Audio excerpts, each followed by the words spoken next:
do you think Saudi's women are as oppressed as Afghani's women? I think Western civil society works in tandem, hand in hand, with the political institutions. It's true that they have some freedom to organize their programs and stuff, but it's usually synchronized with the political agenda of the specific Western countries. When you find, for example, in Palestine, organizations that are promoting reproductive rights for the Palestinians, well, obviously they're not trying to make the Palestinians have more children, right? It makes you wonder, who is, devising these programs? I see what you mean. So it's a way of cutting down on the population for what? Well, the extreme form of it, as Nasrin was saying, the extreme form of it would be to prevent Palestinians from having children. In the United States, there's been programs of sterilization for native women for tens of, dozens of years in the early 20th century. But what's very interesting about this, how the media plays along with that. Even the liberal media. They go along and go to Afghanistan, they take a picture of a couple women with burqas and they're voting, and then they present whatever the narrative that is, that is stereotyping a whole generation. And then it gives the idea to United States or the people of the United States that maybe there is something to it, that we should really go free these people. It gives them that. It's worth our. Yeah, because these people are oppressed, which is, there is really nothing contradictory with wearing burqas and voting. Well, burqa for me is like Victoria's Secret bikinis. It's a form of oppressive. Where you buy the image of man, something like that. But anyway. I'm not going there. Yeah. Me neither. Help me out, Fouzi. I'm stuck here. But anyway, when you cover or uncover, it's the same thing. That's my point. Totally. Tell me a little bit. You met the people and you talked to them. What stories that you heard? The first thing that jumps to your eyes, Ahmad, is there is a system. It's active on so many levels. Land appropriation, control of water, control of movement of the Palestinians. All of it aiming to make the Palestinians leave their land to settlers. We saw villages that are strangled by settlements and military bases. And then villages that would have 57,000 dunams of land, 10 years ago they have 7 left. And they don't have water because Israel controlled the entire water of the Palestinian territories.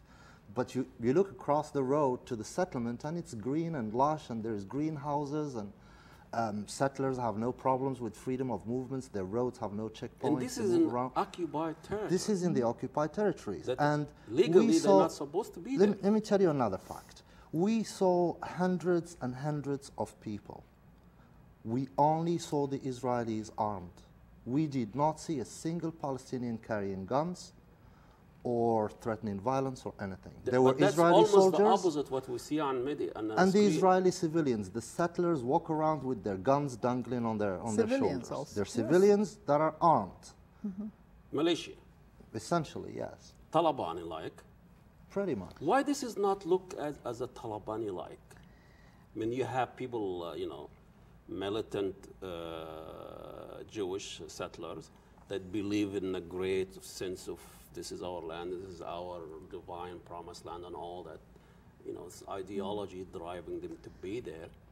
Well, I'm not sure how to make that comparison, because the Taliban are fighting somebody else that's occupying their land. And the Israelis are on the other side of that. So it's... no, I'm saying the idea of, we always present the Muslim what we call so-called Islamist fundamentalists as militant, and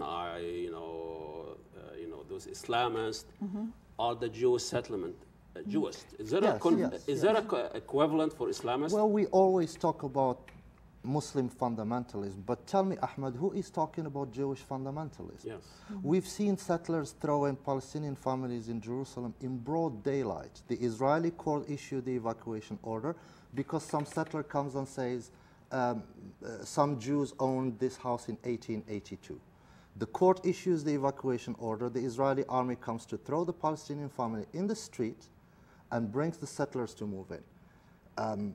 These settlers believe that God gave them this land. Is anybody out there in the liberal academic press community talking about Jewish fundamentalism? There was an Israeli professor, a wonderful academic, Israel Shahak, who wrote an excellent book called Jewish History, Jewish Religion. That's the only book that I know of that treats Jewish fundamentalism, but nobody else. When you talk about fundamentalism, people think of Islam. But you know, it's interesting. It goes more extreme than what we're talking about, because the Palestinians, what we noticed there, and we knew probably, but we really saw it firsthand, that probably are the most peaceful people. Totally. Yeah, you're talking about the people are not angry. They're not angry. They're even willing to live with the people that are hurting them and they're oppressing them. They're still saying, you know, if there is a way that we can live with them, we're willing to do it. So they're really one of the things that hits you when you get there. Totally. Is that they're the most peaceful, most loving people that, you know, you can find anywhere. It is a community. Palestine is a land that had no wars since the Crusades. It's a population that's really peaceful. Everybody we talk to would tell us about their traumas and their disasters and would say, look, I have no hate for Jews. I don't hate Jews. We just want to get along. We talked to the mayor, the deputy mayor of Bethlehem, who had his 5-year-old daughter killed by the Israeli soldiers. His car was riddled with bullets. And he's an Arab Palestinian. He's a Christian Palestinian, Christian Arab Palestinian. And he was himself injured by the Israelis.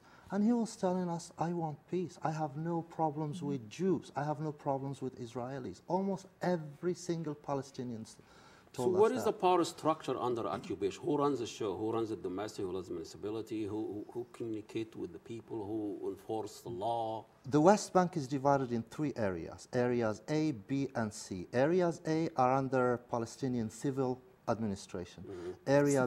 Supposedly. Areas B are under joint Israeli-Palestinian administration. Area C's are under exclusive military Israeli.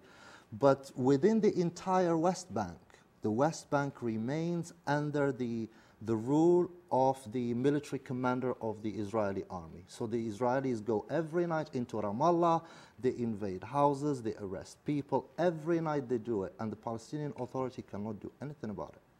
But supposedly it's the Palestinian Authority that runs, that have the authority over the West Bank, but it's... At the level of the municipalities. And well, when execute the policy that's expected from. But what I'm saying is, you know, knowing and seeing all this, why the Israelis are there? You have to go through all this hardship and public relation and a violation of the so-called democratic Israel, Jewish state. Why are they in occupied territory? What do you think? What do you get out of this? I don't think they are enduring a lot of hardship. I mean, I think... No, they're not. They're not. I think... They do it because they can or they could? They're...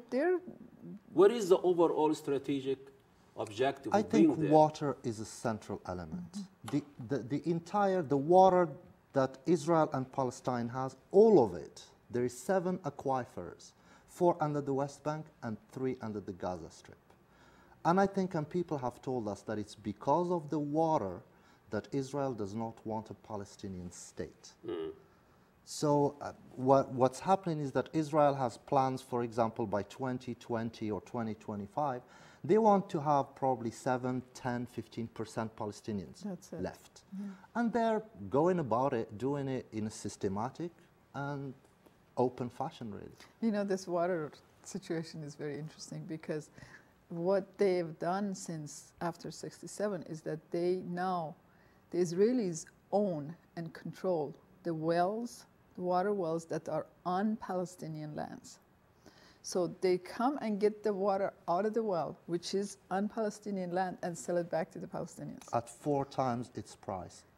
And not only sell it back to them, they don't sell as much as they want either. 40 times more water goes to the settler than it goes to a Palestinian. So the main thing that they've had in their economy, which was their agriculture, is basically gone.